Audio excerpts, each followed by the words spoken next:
Ya. Oke. Bab 6, saatnya mengambil kendali.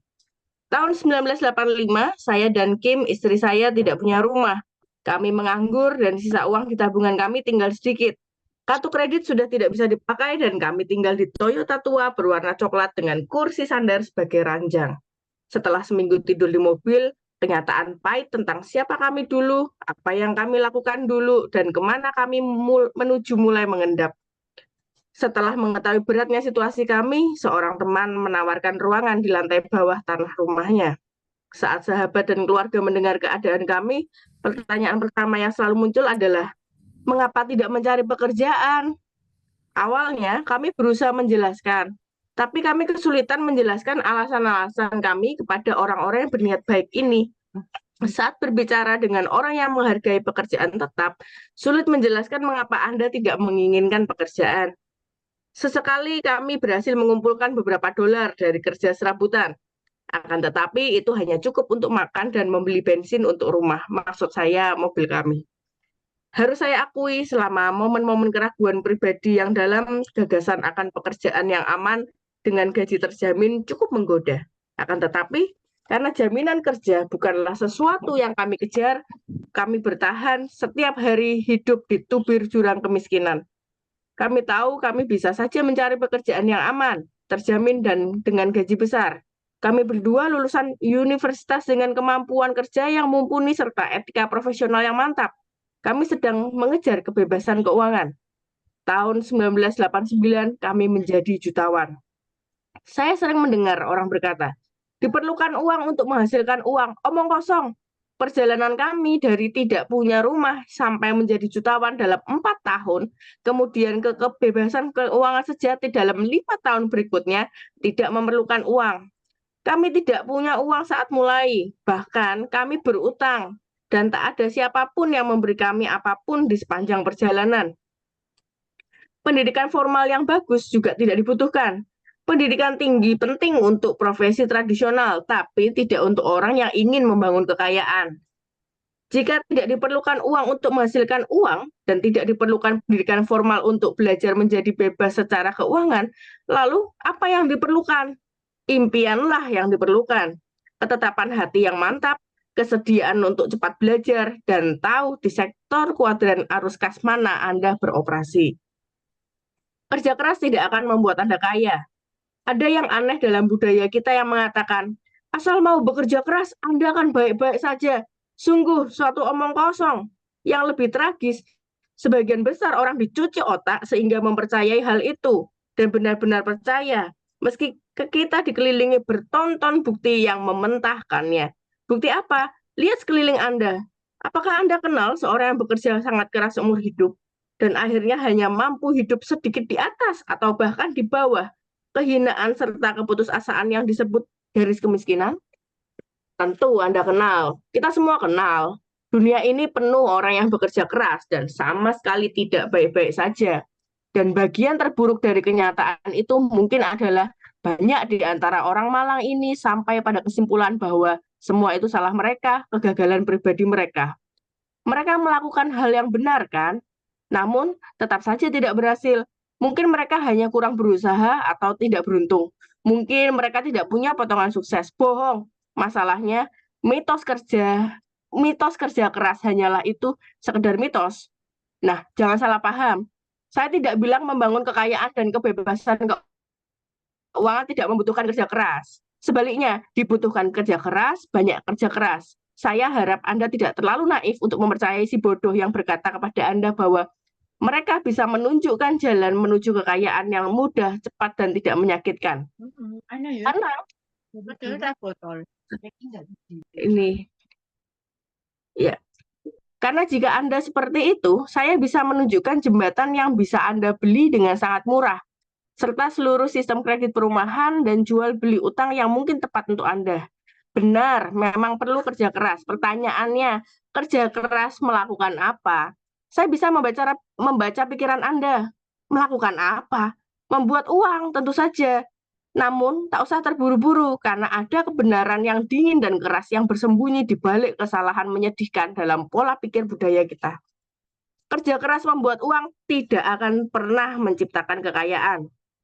Orang yang bekerja untuk gaji orang yang bekerja untuk gaji, bekerja makin keras dan makin keras, hanya untuk membayar pajak yang lebih besar dan lebih besar lagi. Lupakan kerja keras dalam membuat uang. Yang Anda lakukan hanyalah membelanjakannya, lalu bekerja keras lagi.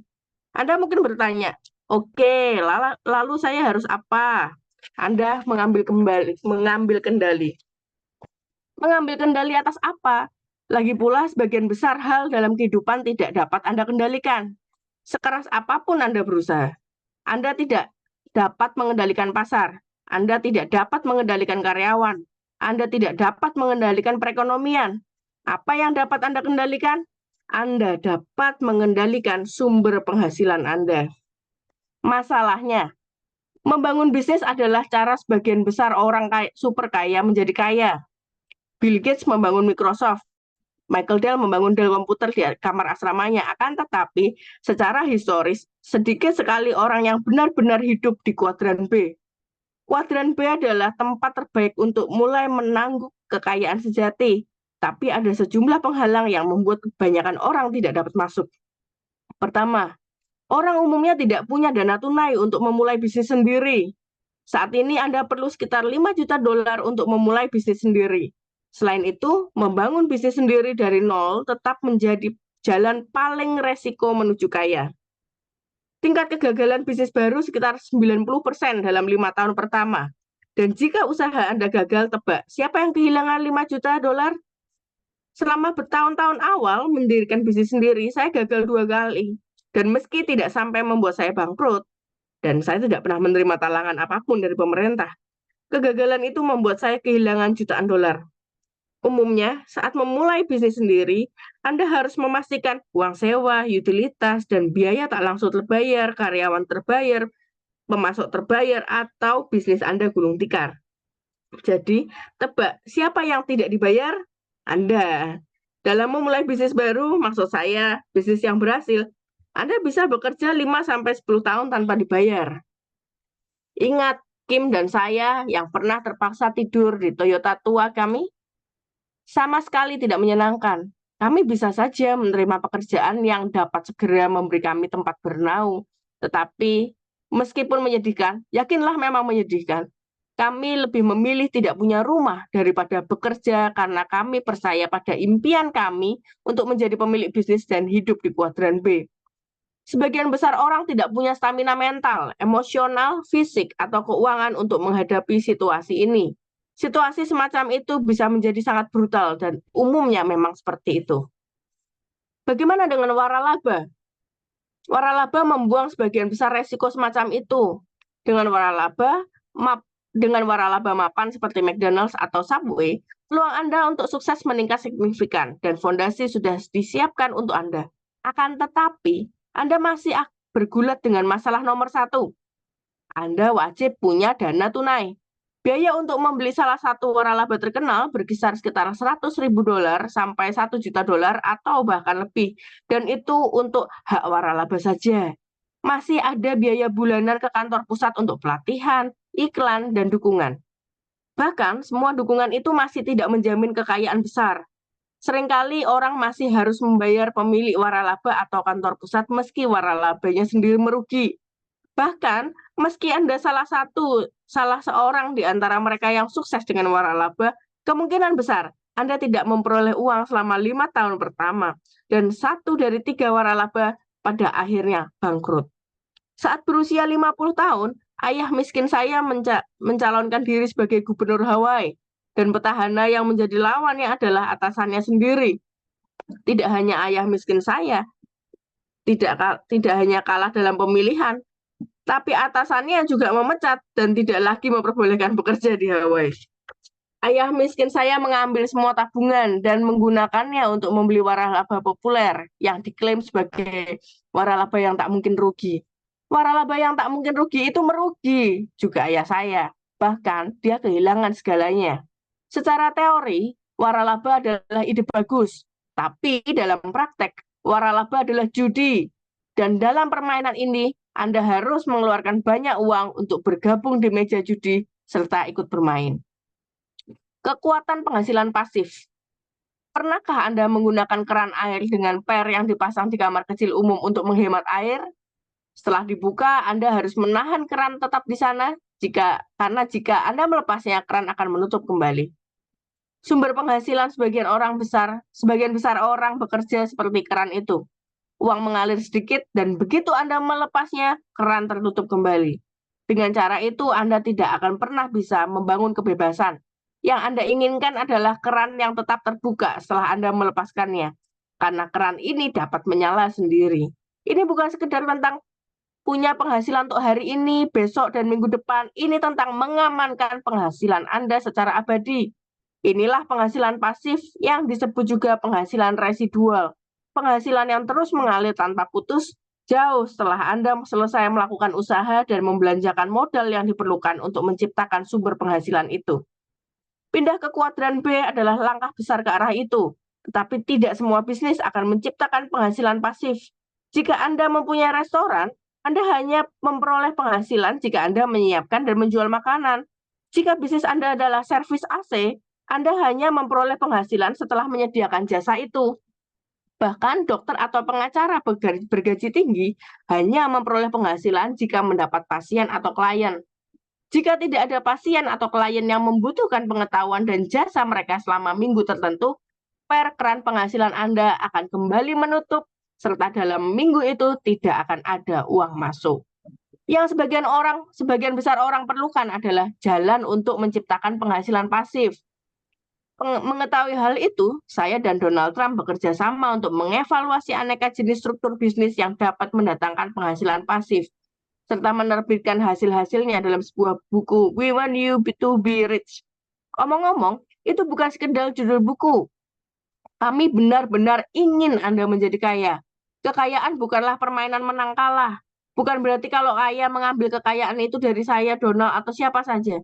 Dunia yang kita tinggali ini luar biasa mengagumkan dan kaya, serta ada energi, bahan baku, kepintaran, kreativitas, dan ambisi yang lebih dari cukup serta bisa digunakan oleh setiap orang di planet untuk menjadi kaya. Jadi, apa yang kami temukan? Kami menemukan model bisnis yang sangat berbeda. Model bisnis ini mendatangkan penghasilan pasif, tapi tidak memerlukan banyak dana tunai untuk memulainya. Biaya tak langsung bisnis ini sangat rendah, dan bisnis dapat dijalankan secara fleksibel dari segi waktu sampai arus kas yang dihasilkan mencukupi, sehingga wirausaha dapat bertransisi dari pekerjaan purna waktunya saat ini. Model bisnis ini disebut pemasaran jaringan atau network marketing, dan topik itulah yang dibahas di buku ini. Ya, mungkin ini dulu. Ya, langsung aja saya lempar ya. Ada pertanyaan nggak, teman-teman? Kalau nggak ada, kita lanjut aja. Ingat, karena kita ini soalnya sudah baca buku Robert Kiyosaki ini 2 kali berturut-turut. Jadi, ini yang saya ceritakan kemarin kan, menarik ya. Sampai bab 6, bab berapa ya? Bab 6 ya. Sampai bab 6, ya kan. Dulu pun saya pada waktu baca, sampai bab 6 tuh saya nggak sadar bahwa ternyata yang dia mau bahas bisnis abad 21 itu adalah, iya ini, mau mulai bab 7. Makanya ada pertanyaan nggak? Kalau nggak ada pertanyaan, kita lanjut aja. Oke, ada Raya? Nggak ada, Nah, saya lanjut. lihat dulu, di chat tidak ada. Di chat tidak ada. Oke, semuanya. Oke, kalau gitu lanjut. Bagian 2. 1 bisnis, 8 aset pembangun kekayaan. 8 alasan pemasaran jaringan dapat mengamankan masa depan Anda. Bab 7. Tahun-tahun saya di dunia bisnis. Saya perlu memulai bab ini dengan mengungkap sebuah rahasia. Saya belum pernah sama sekali terjun ke dunia bisnis pemasaran jaringan. Saya bukan distributor atau pemilik perusahaan pemasaran jaringan, juga tidak tertarik pada perusahaan pemasaran jaringan manapun, serta tidak mempromosikannya perusahaan manapun. Akan tetapi, saya sudah berkecimpung di bisnis ini selama bertahun-tahun sebagai jawara serta penggalak bisnis pemasaran jaringan secara keseluruhan, dan di bab ini saya ingin mengatakan alasannya. Pertemuan pertama saya dengan pemasaran jaringan terjadi tahun 1975, ketika salah seorang sahabat saya mengundang saya ke presentasi tentang peluang bisnis baru. Karena suka menyelidiki bisnis, juga peluang investasi, saya setuju datang. Meski menurut saya waktu itu agak aneh pertemuan bisnis diadakan di rumah, bukan di kantor. Selama 3 jam, saya menyimak sahabat saya berbicara tentang nilai membangun bisnis sendiri, bukannya bekerja pada orang lain. Saya setuju dengan sebagian besar argumennya. Di akhir pertemuan, sahabat saya ini menanyakan pendapat saya tentang apa yang saya dengar tadi. Menarik, jawab saya, tapi tidak cocok untuk saya. Saya sudah terlibat mendalam dalam proses membangun sebuah bisnis. Apa pentingnya bagi saya membangun bisnis lagi dengan orang lain? Lagi pula, apa itu pemasaran jaringan? Saya benar-benar tidak tahu apa maksudnya. Tapi saya pikir saya tahu apa maksudnya dan saya yakin ide itu tidak bernilai bagi saya. Tak lama setelah pertemuan pertama tentang pemasaran jaringan itu, bisnis dompet olahraga yang saya rintis bersama 2 orang teman saya meledak. Kerja keras selama 2 tahun akhirnya terbayar. Kesuksesan, ketenaran, serta uang sepertinya mengguyur kedua orang mitra saya dan saya sendiri. Kami bersumpah menjadi jutawan pada usia 30 tahun. Dan lewat kerja keras serta pengorbanan kami telah mencapai sasaran itu. Itu terjadi tahun 1970, saat $1 juta adalah uang yang banyak sekali. Perusahaan dan produk kami terpampang di majalah seperti Server, Runner's World, dan Gentleman Quarterly. Dagangan kami laris di industri produk olahraga dan bisnis mengalir dari seluruh dunia. Saya merasakan kesuksesan yang sempurna. Saya tidak pernah lagi memikirkan pemasaran jaringan, setidaknya selama dasawarsa selanjutnya. Terbukanya pikiran. Bertahun-tahun selanjutnya, pikiran saya mulai terbuka. Bisnis yang luar biasa sukses itu gagal beberapa tahun kemudian. Kegagalan itu adalah pengalaman yang sangat menyakitkan, tapi juga positif. Karena memaksa saya melihat dunia sekitar saya lebih dekat dan mengajukan pertanyaan. Banyak hal yang ayah kaya saya mengajarkan kepada saya mulai terbukti, dan perspektif saya tumbuh. Setelah itu, saya berhasil membangun bisnis lain yang sukses. Kemudian bisnis lain, kemudian bisnis lain lagi, dan tidak seperti bisnis pertama saya, bisnis-bisnis yang sekarang, awet. Saya menjadi sadar bahwa meski kesuksesan pribadi itu memuaskan, yang lebih memuaskan adalah ketika Anda bisa membantu orang lain membangun kesuksesan mereka sendiri. Selama tahun-tahun itu, saya semakin terseret dengan gagasan tidak menjadi kaya sendirian, tapi juga menemukan cara untuk membantu orang lain menjadi kaya.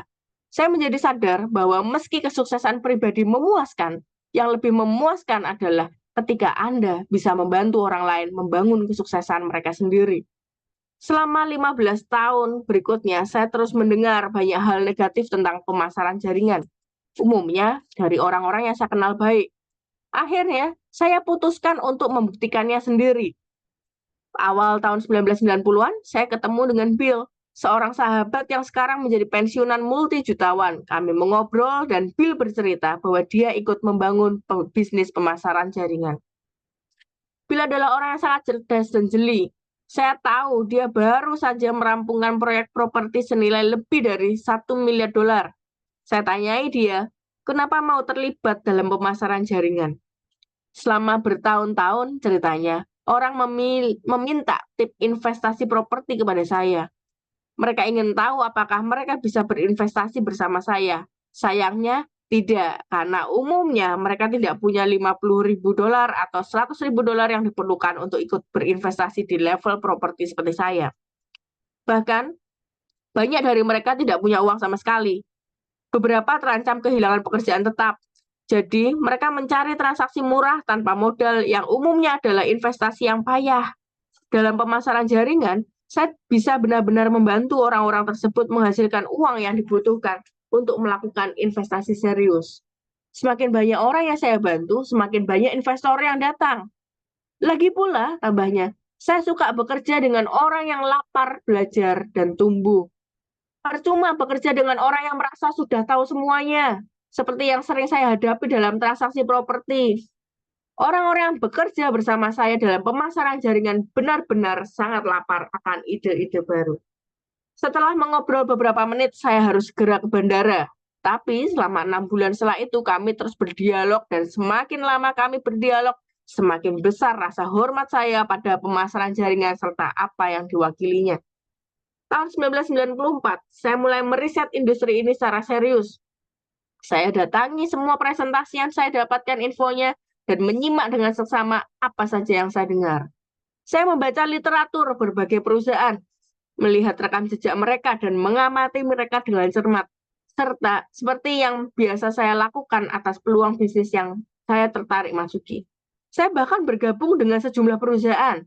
Jika saya menyukai apa yang saya lihat, sekedar supaya bisa mengetahui lebih lanjut tentang mereka dan melihat seperti apa pemandangan dari dalam. Akhirnya saya mulai bertemu beberapa pemimpin perusahaan itu dan tertegun mendapati bahwa mereka adalah orang-orang paling cerdas, baik hati, beretika, bermoral, bersemangat, dan profesional yang selama bertahun-tahun ini saya temui di dunia bisnis. Setelah menyingkirkan prasangka dan bertemu dengan orang-orang yang saya hormati serta segani, akhirnya saya menemukan jantung industri ini, dan saya terkesima dengan apa yang saya temukan.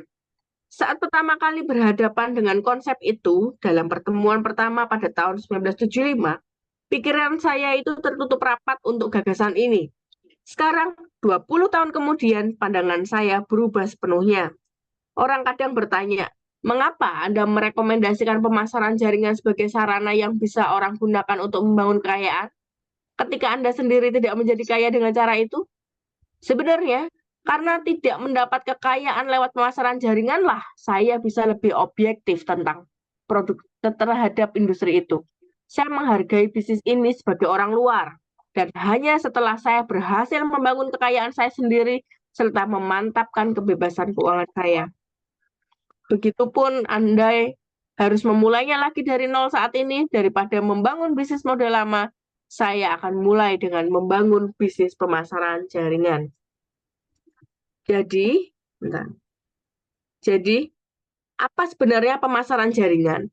Sebelumnya, saya katakan bahwa saya tidak pernah terlibat dalam pemasaran jaringan sebagai peserta, tapi saya dikenal seseorang yang melakukannya, dan saya mengundang yang bersangkutan untuk berbagi pengalaman lewat halaman-halaman buku ini. Teman saya, John Fleming, memulai karir sebagai seorang arsitek.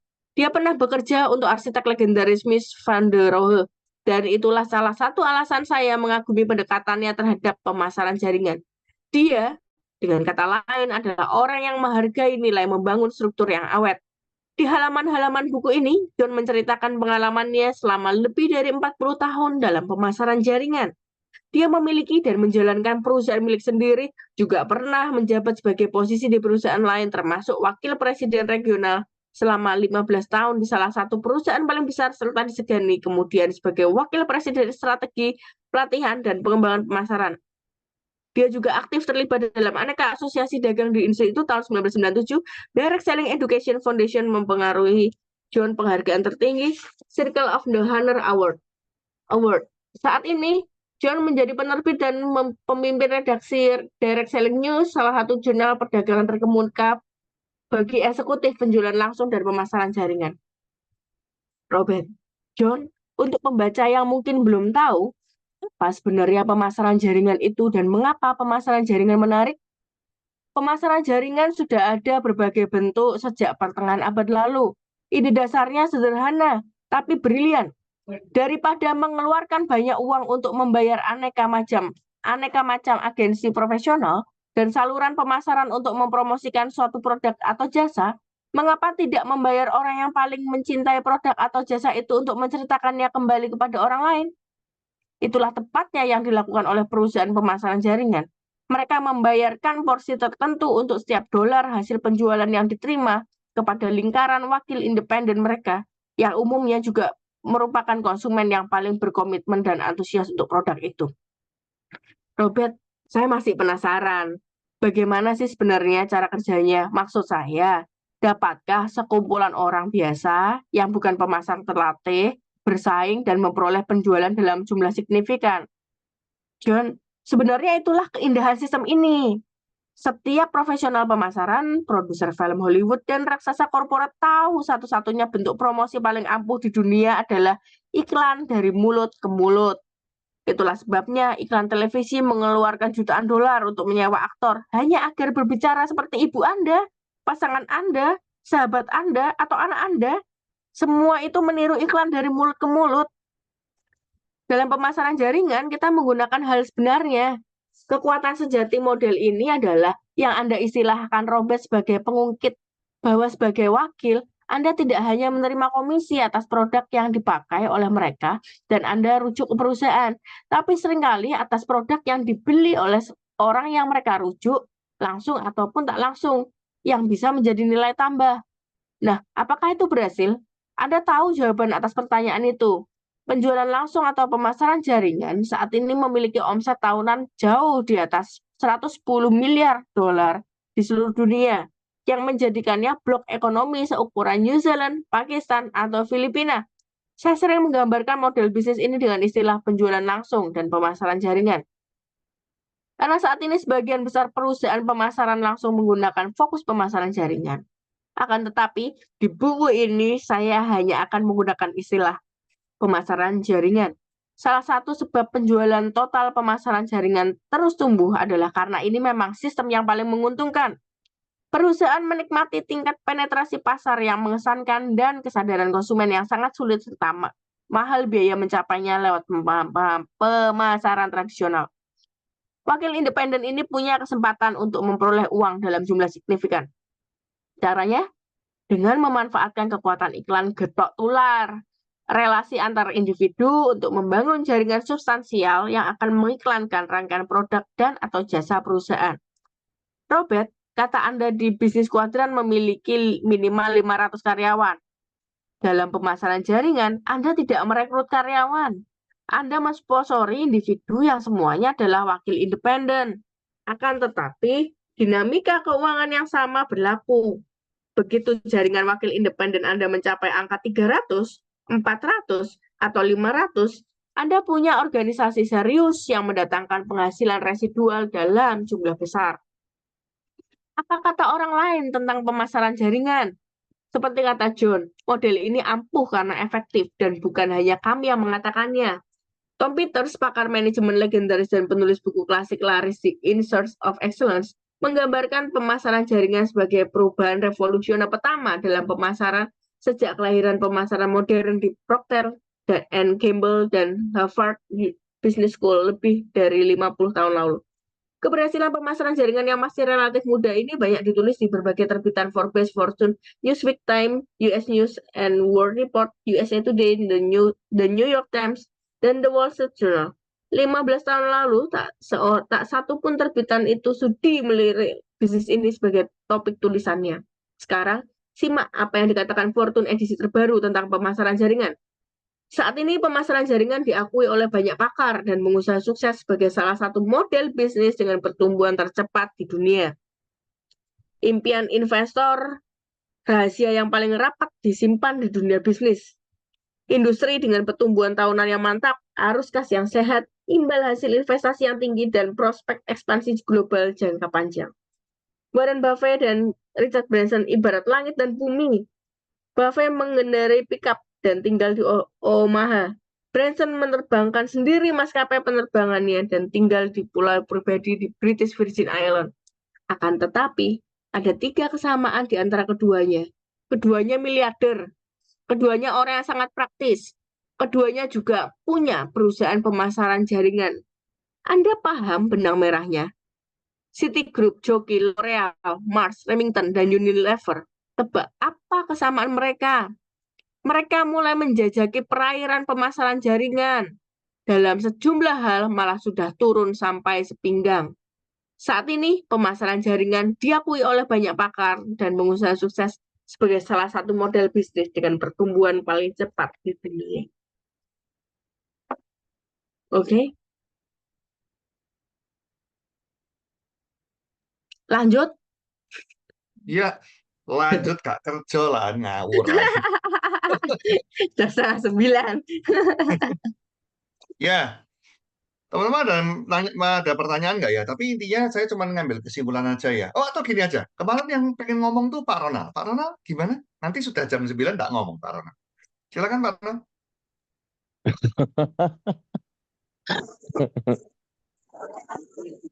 Tapi aku belum ada ide mau ngomong apa. Oh iya, Pak Sasbron dulu tuh. Pak Sasbron udah buka ini nih, mic. Pak Sasbron, ada yang pengen disampaikan Pak Sasbron? Iya Pak, ini tadi yang menarik di awal bacaan tadi ya, tentang apa itu jaringan ya. Setelah saya awal-awal bergabung sih hampir kayak itu. tidak terlalu yang penting omset penjualan naik gitu aja sih. Cuman setelah lebih ke apa ya, menyamakan satu visinya dengan downline-nya atau apanya itu ternyata eh, memang kesulitannya ada di situ sih. Kesulitannya membentuk jaringannya itu memang agak sulit agar bisa paling nggak satu visi lah seperti itu kesulitannya. Memang kalau bisnis jaringannya sih bagus Pak, karena waktu di awal-awal bergabung saya tidak terlalu memikirkan apa ya jaringan itu apa sih, yang penting oh berarti bentuknya seperti ini jadi gitu aja sih, mending penjualan naik gitu aja sih Pak.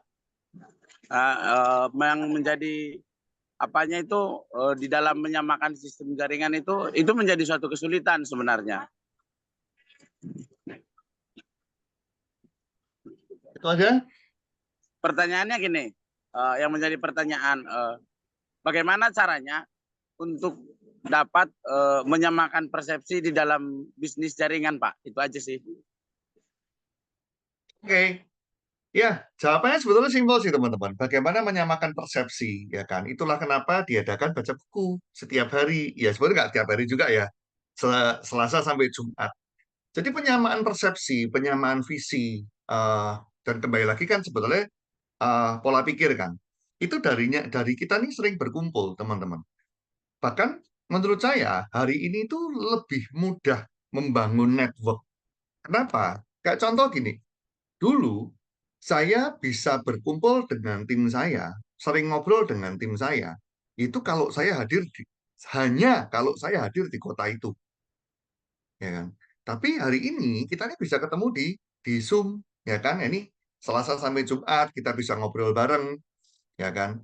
Inilah adalah salah satu cara untuk kita ini menyamakan visi. Makanya kita selalu undang rekan-rekan baru kita untuk join di baca buku ini baru. Supaya apa? Supaya mereka bisa menambah pengetahuan, mereka tuh bisa menambah wawasan, ya.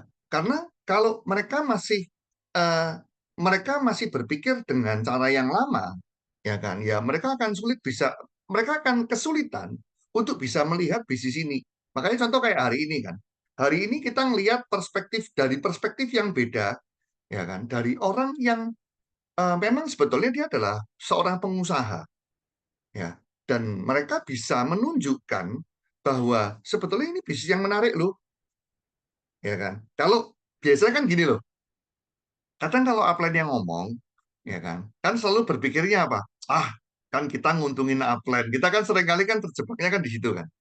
Tapi pada waktu kita hari ini baca buku misalnya, atau dari kita hari ini kita mendengar dari seorang Robert Kiyosaki, ya kan, dia mengulas, ya kan, bahkan yang menarik, statement yang sangat menarik buat saya, dia bilang bahwa andai kata saya harus memulai lagi dari nol, bisnis pemasaran jaringan itu sangat menarik, ya kan. Kenapa? Ya karena sekali lagi modalnya sangat minim, ya, dan itu nanti akan dibahas berikutnya. Tapi sekali lagi untuk menjawab apa yang ditanyakan sama Pak Sasbron, sering-sering kumpul Pak Sasbron, ya kan? Karena bisnis ini potensinya sangat besar. Bahkan eh, saya kepingin sharing kepada Anda, dan ini sebetulnya mirip sih. Ini mirip. Makanya saya pengen undang Anda, yuk datang ke Evolve. Ya, kenapa? Ya, saya kasih bocoran teman-teman. Di Evolve nanti ada ya selain Alan Budi Kusuma dan Susi Susanti dan Putri Aryani, betul ya, Putri Aryani bintang tamunya. Menurut saya yang spesial adalah hadirnya owner eh, restoran Bandar Jakarta dan Batagor Burangrang itu adalah pemiliknya oleh-oleh, ya kan, di Bandung, ya kan. Yang menarik adalah kita nanti akan mendengarkan dari sisi mereka. Mereka menceritakan eh, journey atau perjalanan mereka dalam membangun bisnis konvensional mereka. Itu menurut saya satu hal yang sangat menarik, ya kan. Kalau ini Robert Kiyosaki kan, kalau kemarin kita baca Robert Kiyosaki, kita kan mendengarkan success story-nya Robert Kiyosaki kan sebetulnya.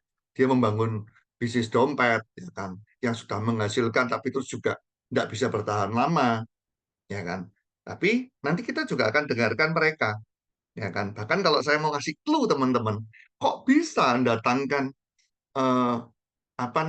ownernya restoran Bandar Jakarta dan ownernya Batagor Budang Bandung? Ya, clue-nya adalah karena mereka jalan bisnis HD. Itu yang menarik.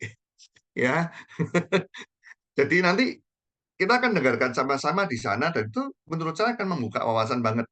Ya, saya kemarin pada waktu meeting untuk mendengarkan konsep pembuatan materi itu menurut saya sudah sangat menarik sekali. Ya kan, tapi kan tidak afdol kan, masuk keluar dari mulut saya ya kan, biarkan dari mulut ownernya kan nanti yang akan bercerita. Makanya datang evolve teman-teman ya, supaya Anda mempunyai sebuah perspektif baru itu. Ada lagi yang mau bertanya mungkin atau dapat sesuatu? Ya, kalau saya boleh ngambil kesimpulan sekali lagi teman-teman bahwa sebetulnya eh, marketing dari mulut ke mulut, ya kan, itu sebetulnya adalah yang paling powerful, ya kan. Kita kalau bicara tentang dunia bisnis, ya, itu adalah hal yang paling powerful. Bahkan yang menarik tadi adalah sebentar saya, nah, tadi saya garis bawahi mana ya?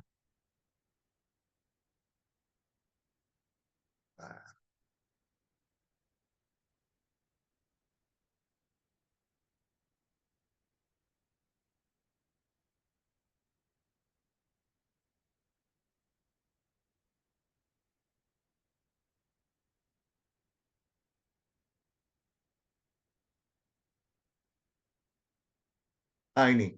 Dengan memanfaatkan kekuatan iklan dari mulut ke mulut, relasi antar individu untuk membangun jaringan substansial yang akan mengiklankan produk dan atau jasa perusahaan. Anda tidak merekrut karyawan, Anda mensponsori individu yang semuanya adalah wakil independen. Dinamika keuangan yang sama berlaku. Begitu jaringan wakil independen Anda mencapai angka, oh sebentar, bukan itu, bukan itu. Bukan itu, sebentar. Yang saya ingin sampaikan bukan itu. Eh, eh, eh, eh. Nah ini, eh, di percakapan, kalau di tempat saya sih halamannya 45 ya. Tempat Anda sepertinya beda deh. Daripada mengeluarkan banyak uang untuk membayar aneka macam agensi profesional dan saluran pemasaran untuk mempromosikan suatu produk atau jasa, mengapa tidak membayar orang yang paling mencintai produk atau jasa itu untuk menceritakan kepada orang lain? Mereka membayarkan porsi tertentu untuk setiap dolar hasil penjualan yang diterima kepada lingkaran wakil independen mereka, yang umumnya juga merupakan konsumen yang paling berkomitmen dan antusias terhadap produk itu. Anda mulai mendapatkan benang merahnya nggak, teman-teman? Makanya strategi awal, ini saya langsung relate-kan ke bisnis jadi. Apa yang harus kita lakukan?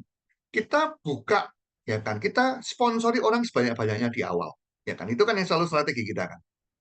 Nah, makanya kenapa saya bilang, yuk diamond tiap bulan. Ingat, tujuan diamond tiap bulan apa?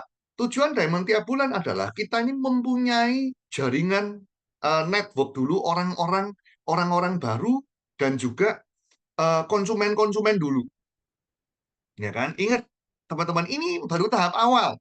Ya, saya tahu banyak teman-teman tuh berhenti pada waktu recognize, ya kan? Jadi pada waktu mereka diamond terus dapat penghargaan, ya kan? Terus mereka stop. Mereka berpikir mana kok bisnisnya kok cuman gini aja. Ingat, itu baru langkah awal, teman-teman. Ya. Kita lihat kan kata kuncinya apa? Bahwa kita itu akan terus melanjutkan promosi dari mulut ke mulut kan.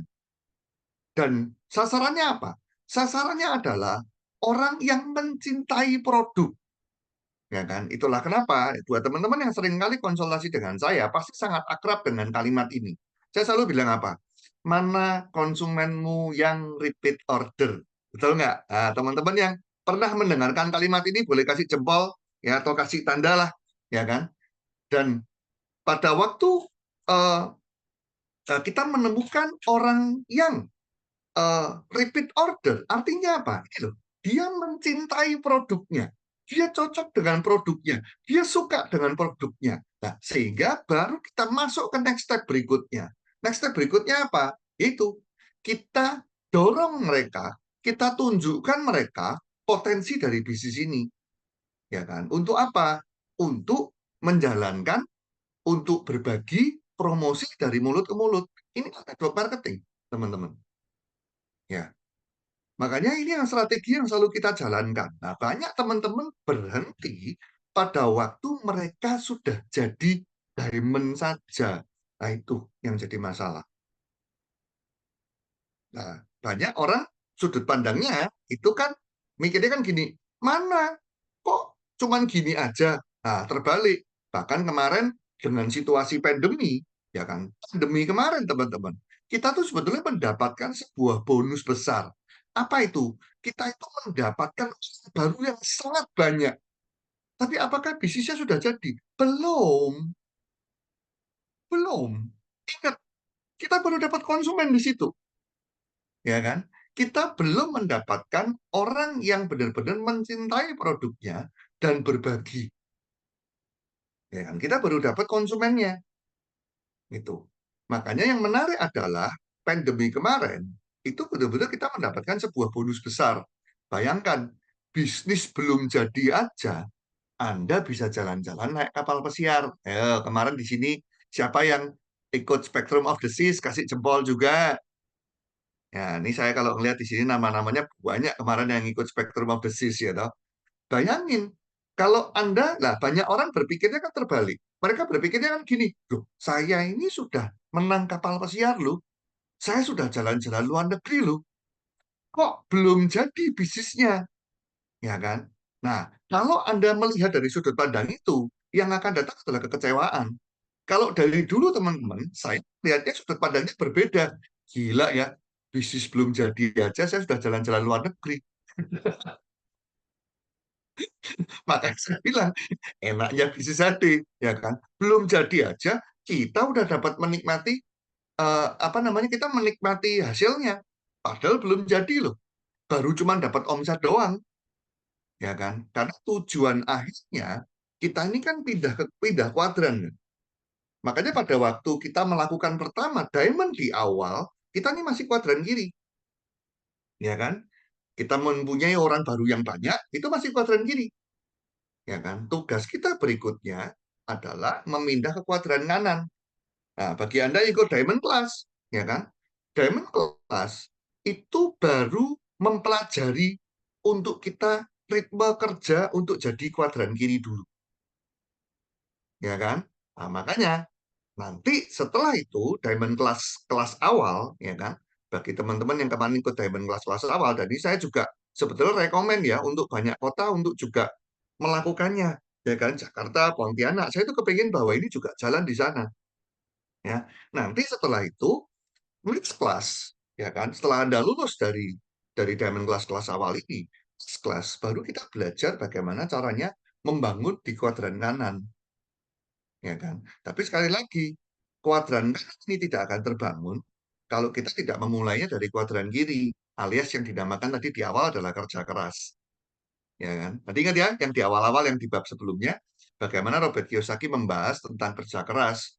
Ya, toh, kerja keras saja tidak cukup. Bahkan tadi di awal tuh dia ngomong gini, ya daripada saya nyari arti kelamaan. Intinya dia kan ngomong bahwa, loh, kerja kerasnya ngapain? Itu kan yang dia tadi sempat sempat di apa namanya? Di buku kan. Sama kalau saya terjemahkan di HD, ya kan. Kalau kerja keras Anda hanya jualan, ya kuadran kiri, ya kan? Bukan berarti nggak jualan loh. Nah, bahkan Robert Kiyosaki kan bilang, loh bukan berarti membangun kuadran B itu tidak butuh kerja keras. Bahkan dia bilang, tidak hanya sekedar kerja keras, dia bilang. Intinya bahwa kerja keras itu harus. Tapi kembali lagi, apa yang kita kerjakan? Makanya kalau kita hanya di penjualan dan kita tidak melakukan yang berikutnya, ya kita tidak pindah kuadran. Teman-teman tambah jelas apa tambah pusing? Membagi kuadran yang belum bisa. Enggak apa-apa Pak Sasbron. Makanya harus sering-sering ngobrol Pak Sasbron. Ya. Jadi boleh deh. Ini Bu Aplen ya, minta tolong ya. Pak Sasbron tuh butuh ngobrol banyak. Jadi kita harus sering-sering ngobrol. Ya, kita tahu kita terpisah dengan jarak. Tapi ingat loh, kenapa saya katakan hari ini membangun network itu jauh lebih mudah. Ya. Karena kita hari ini komunikasi jauh lebih mudah daripada dulu. Ingat, dulu saya berkomunikasi dengan tim saya, itu saya yang harus keliling, nunggu, harus ke sana duluan. Hari ini tidak perlu.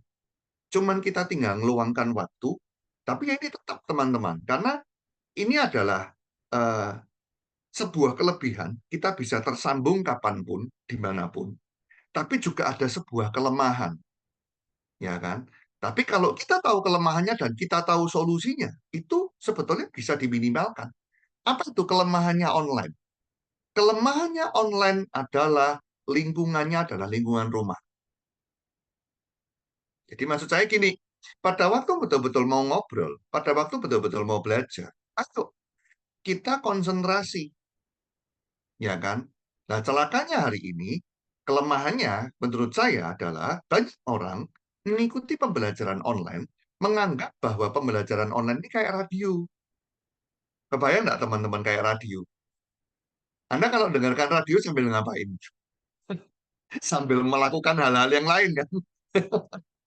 Makanya akhirnya nggak masuk. Tapi lumayan lah, minimal ada yang masuk. Tapi maksud saya, kalau memang mau benar-benar sungguh-sungguh, konsentrasi. Ya kan? Tuh, jadwal satu tuh, Pak Sasbron. Pak Sasbron hubungi Bu Sari dong. Nanti Bu Sari yang buatin jadwal. Ayo nanti ngobrol sama saya. Ya kan, bagaimana caranya membagi. Maksudnya gini, tahapnya. Karena saya yakin buat Anda di sini, setiap dari Anda ini kan punya tahapan sendiri-sendiri. Saya nggak bisa membagikan secara global. Karena setiap jaringan Anda, problemnya itu beda-beda hari ini. Ya kan? Jadi, saya harus menganalisa satu persatu. Ya kan? Tapi kalau ditanya apakah bisa? Bisa lah. Ya, justru sekali lagi hari ini tuh semakin mudah. Ya, karena ngobrolnya juga semakin gampang. Ya, kalau dulu saya tuh mengakali jarak, ya kan. Saya berusaha ngakali masalah jarak itu dengan cara telepon. Cuman ya itu tadi, pada waktu cuman sekedar telepon, itu kadang-kadang kurang kena. Kenapa? Karena just voice, hanya suara. Hari ini kita bisa video call, kita bisa Zoom, ya kan? Kita bisa tatap muka loh hari ini. Cuman ya itu, yang dibutuhkan apa? Meluangkan waktu. Karena kalau sudah Zoom, sudah apa ya ibaratnya ya, sudah ngobrol dengan para mentor, tapi kalau sambil melakukan pekerjaan yang lain, ya tidak akan membantu, ya kan? Makanya kan kekuatan onsite. Coba deh Anda perhatikan, ya kan? Pada waktu kita onsite, ya kan? Contoh nih contoh, ini di sini juga ada apa namanya? Ada salah satu sahabat saya ya. Ini ada Pak Haryanto, ya kan? Saya kan sering mampir ke warungnya dia. Dia punya tempat makan, ya kan? Bahkan buat teman-teman yang di Jakarta, yang Anda kemarin makan tahu petisnya, itu punya dia. Ya, jadi saya pada waktu ke tempatnya dia, sesibuk apapun yang dia lakukan, ya, kalau saya ada di sana, dia tetap meluangkan, ya kan, untuk ngobrol, ya kan. Dan itu yang membuat akhirnya obrolannya jadi intensif dibandingkan dengan online. Kalau just online, ya kan, yang saya tadi bilang bahwa menganggap bahwa ini seperti radio, itu cuma ditaruh aja, ditaruh kita ke sana kemari, ya kan. Akhirnya apa? Kita dapatnya sangat minim. Kenapa? Karena betul-betul kita tinggalkan, gitu. Nah, makanya bisa nggak online tapi efektif? Bisa.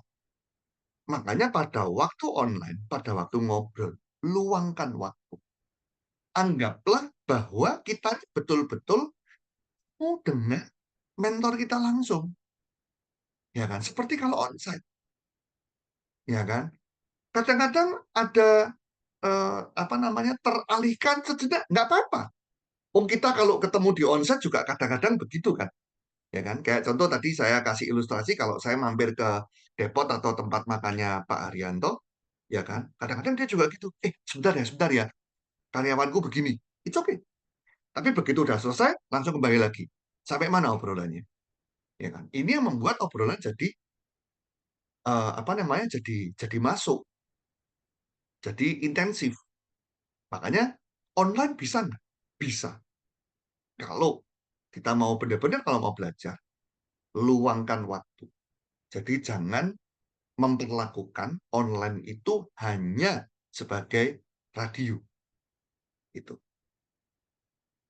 Itu mungkin yang saya boleh sharingkan hari ini. Teman-teman, besok kita akan masuk lebih dalam lagi tentang bisnis pemasaran jaringan. Ya, dan menarik kan? Besok kita akan bahas bukan tentang laba, melainkan tentang aset yang menghasilkan laba. Ini kembali lagi yang tadi saya bilang, kerja keras, yes. Tapi kerja kerasnya kemana? Kerja kerasnya apa dulu? Itu. Mungkin itu aja. Siapa yang mau dipimpin doa penutup?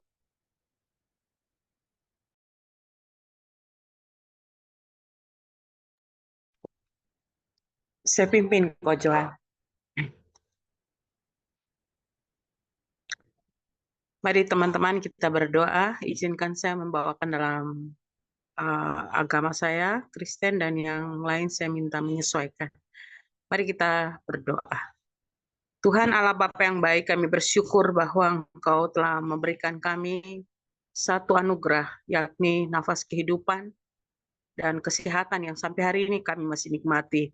Untuk itu Bapak, terima kasih untuk semuanya.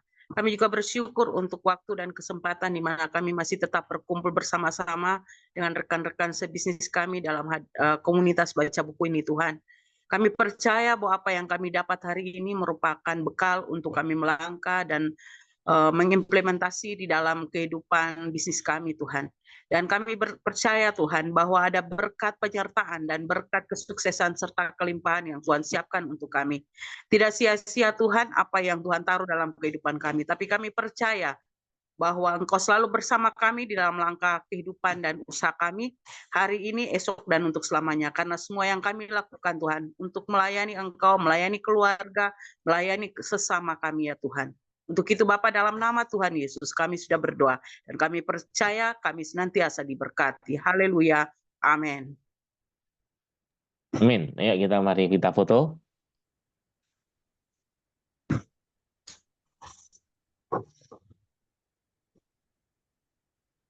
Oke, 1, 2, klik. Oke. Oke. Sampai ketemu besok teman-teman. Kita lanjutkan lagi baca bukunya makin menarik. Oke.